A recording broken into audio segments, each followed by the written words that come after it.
మాట్లాడిన దాన్ని తీవ్రంగా ఖండిస్తున్నాం.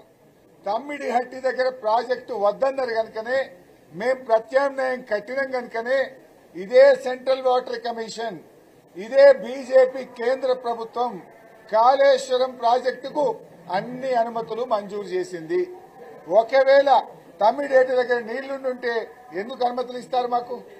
ఒకవేళ కాళేశ్వరం ప్రాజెక్టు సరి అయింది కాకపోతే ఆ రోజు కాళేశ్వరం ప్రాజెక్టుకు 16 సిడబ్ల్యూసి డైరెక్టరేట్ల అనుమతి, చివరికి technical advisory committee TAC, that is the final approval of the government of India, కేంద్ర ప్రభుత్వం నుంచి కాళేశ్వరంకు అన్ని 100% అనుమతులు ఇచ్చింది బీజేపీ ప్రభుత్వం, కేంద్ర ప్రభుత్వం.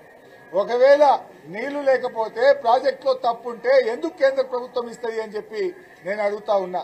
అంటే అవగాహన లేకుండా ఏదో కాంగ్రెస్ పార్టీ స్క్రిప్ట్ ను వాళ్ళు మాట్లాడిండ్రు అనేది చాలా స్పష్టంగా అర్థమైతా ఉంది. ఇకపోతే ఈ రోజు మేము అడిగాం, ఉత్తమ్ గారు అసలు మేము అడిగిన ప్రశ్నకు సమాధానం చెప్పలే. మన తాత్కాలిక అరేంజ్మెంట్ 34%. ఈ 34% నీళ్లను కూడా వాడలేకపోయిన దద్దమ్మ ప్రభుత్వం ఈ కాంగ్రెస్ ప్రభుత్వం.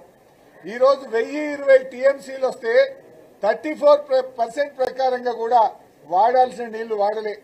ఇవాళ చంద్రబాబు నాయుడు దగ్గరికి పోయి ఆడ భోజనాలు చేసి ప్రగతి భవన్ లో చంద్రబాబు నాయుడు గారికి రెడ్ కార్పెట్ స్వాగతాలు చెప్పి లోపల ఇవాళ ఆయన గురుదక్షిణ చెల్లించుకోవడంలో భాగంగా 80 టీఎంసీలు తెలంగాణకు రావాల్సిన నీళ్లు కృష్ణా నది నీళ్లు ఆంధ్రాకు అప్పచెప్పిండ్రు. ఇవాళ తెలంగాణలో పంటలు ఎండినాయి, ఆంధ్రాకు 80 టీఎంసీల నీళ్లు అదనంగా ఇచ్చిండ్రు. 34% గురించి మాట్లాడుతున్నారు, కానీ అసలు ఉన్న నీళ్లు వాడే తెలివి లేని ప్రభుత్వం ఈ కాంగ్రెస్ ప్రభుత్వం. కల్వకుర్తి, నెట్టంపాడు, భీమా, కోయిల్ సాగర్ గురించి ఉత్తమ్ కుమార్ రెడ్డి మాట్లాడుతుండు. 20 ఏళ్లు కాంగ్రెస్ తెలుగుదేశం ప్రభుత్వాలు పెండింగ్ ప్రాజెక్టులుగా మారిస్తే రన్నింగ్ ప్రాజెక్టులుగా మార్చి 10 లక్షల ఎకరాలకు పాలమూరు జిల్లాలో నీళ్లిచ్చినాం. 4000 కోట్లు కల్వకుర్తి, నెట్టంపాడు, భీమా, కోయిల్ సాగర్ మీద ఖర్చు పెట్టిన ప్రభుత్వం ఇవాళ బీఆర్ఎస్ ప్రభుత్వం.